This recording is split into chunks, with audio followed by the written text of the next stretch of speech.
Let's get started with today's show. We're now with the double and compound angles. We're now into paper 2.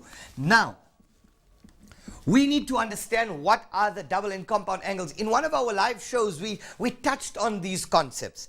People phoned in and we explained to them, but today we're doing a fully structured show, assuming that you know absolutely nothing about the double and compound angles, and hopefully take you from zero to hero in one show. So, without any further delay, remember, we don't have much time. I hope you have your scientific calculators. I hope you have your stationery and your K-Way Maths notes books down, and let's get started with today's show. Double and compound angles. What is the double and compound angle? Let's start off with the compound angle. Compound meaning when you're adding or you are subtracting an angle. So an example of a compound angle would be sine A plus B. When you have two angles being added to each other. You can even have x plus 30, for example. So another example of a compound angle would be sine x minus 30 degrees.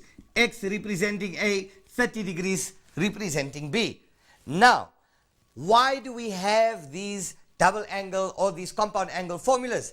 Because this is not algebra, guys. We don't multiply. In algebra, if you had x into A plus B, now this is algebra, that's trigonometry. In algebra, you would then, to remove the brackets, you would multiply the two out. X times A, AX or XA, plus x times b would be bx. So you'd multiply it out by both.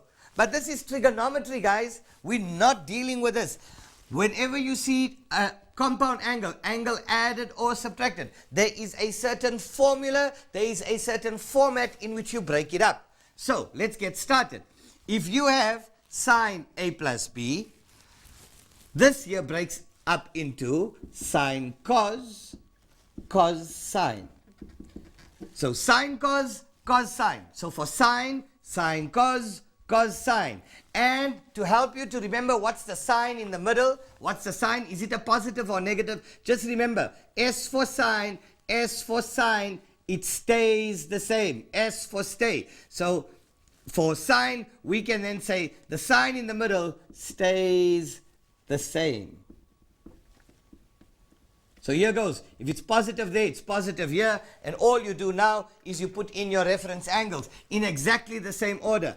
AB, AB. So sine of a compound angle would not be sine A plus sine B like in algebra.